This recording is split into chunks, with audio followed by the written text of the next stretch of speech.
Kamusta po kayo? Bago po ang lahat, first things first.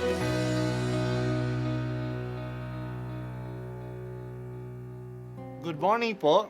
Sinisimulan po natin ngayon ang first things first. At dito po, tinatalakay natin sa unang bahagi ng umaga natin ay ang first readings na binabasa po sa banal na misa. Ito pong tinatalakay natin kasi madalas po kasi marami na tayong alam tungkol sa gospel readings. Pero konti po ang nagsasalita sa first readings. Pero ang first readings, bahagi din po yan ng Biblia, ng banal na kasulatan. Kaya susubaybayan po natin ang mga first readings, basahin po natin at kuminsan kailangan ng basahin ng 2 o 3 beses bago maintindihan kasi hindi po tayo familiar sa mga istorya at sa mga kaisipan na tinatalakay dito. Ang pagbasa mula sa aklat ni Propeta Oseas. Ito ang sinasabi ng Panginoon, humirang sila ng mga hari sa Israel, ngunit hindi sa pamamagitan ko. Naglagay sila ng mga pinuno, ngunit di ayon sa aking kagustuhan. Ang kanilang mga alahas na ginto at pilak ay ginawa nilang mga diyos-diyosan, at ito ang kanilang sinamba. Itatakwil ko ang guyang ginto ninyo, mga taga-Samaria. Nagpupuyos ang galit ko sa kanila. Kailan pa sila dapat parusahan? Ang diyos-diyosang iyan ay ginawa ng tao, hindi iyan Diyos. Kaya't ang guya ng Samaria ay magkakadurog-durog. Hangin ang kanilang inihasik at ipo-ipo ang aanihin nila. Ang nakatayong mga trigo'y walang uhay, kaya't walang makukuhang harina. At kung magbunga man, iyon ay lalamunin lamang ng mga dayuhan. Dahil sa pagpaparami ng mga dambana, naging daan iyon para dumami ang kasalanan ng Efraim. Sumulat man ako ng 10,000 kautusan, ito'y pagtatawanan lamang nila. Mahilig silang maghandog, naghahain sila ng karne at kinakain nila ito, ngunit hindi nalulugod sa kanila ang Panginoon. Gugunitain niya ang kanilang kalikuan at parurusahan sila dahil sa kanilang mga kasalanan. Sila'y magbabalik sa Ehipto. Ang salita ng Diyos. Salamat sa Diyos. Ang ganda sana ng relasyon ng Diyos at ng bayan ng Israel. Ang ganda ng simula ng kanilang pagsusuyuan. Ngunit ito ay hindi nagtagal. Hindi naging tapat ang Israel. Tinaksila nila ang Diyos. Sa kaharian ng Israel, marami silang mga hari na niluklok sa trono ng lungsod ng Samaria. Pero hindi naman nila ito isinangguni sa Diyos. Kaya madalas silang magpalitan ng hari at ang lahat ng mga hari nila ay masasama.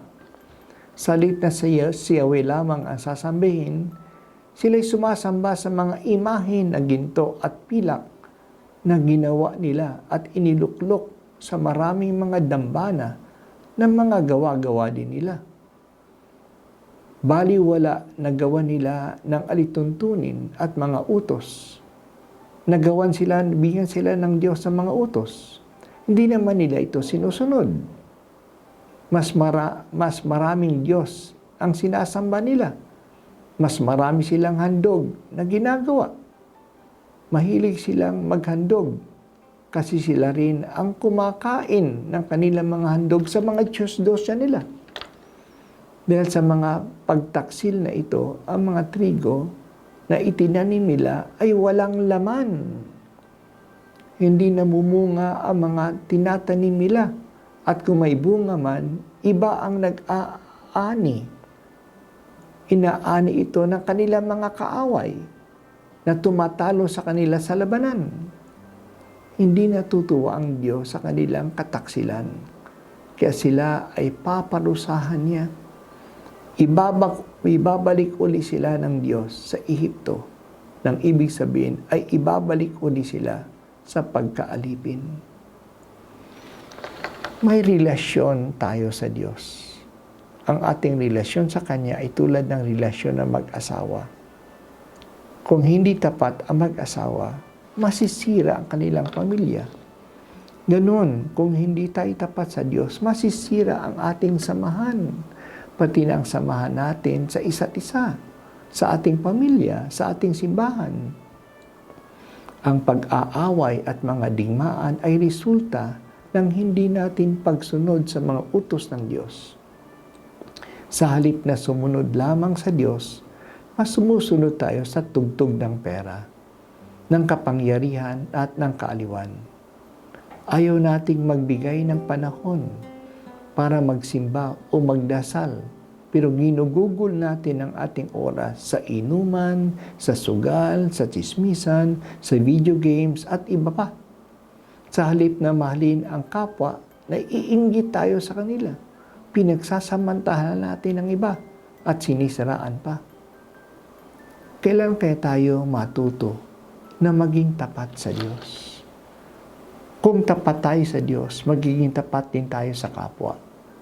Kung maayos ang ating relasyon sa Diyos, magiging maayos din ang ating relasyon sa isa't isa. Kaya napakahalaga ang ating pagsamba at pagsunod sa tunay na Diyos. Ang kaugnayan natin sa Kanya ay tulad ng kaugnayan ng mag-asawa. O Panginoong Diyos, mahal kita. Tulungan mo akong manatiling tapat sa iyo. Tulad na ikaw ay palaging tapat sa akin.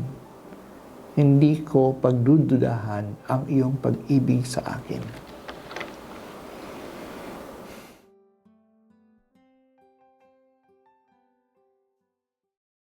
At ako po ay si Bishop Broderick Pabilio dito sa First Things First.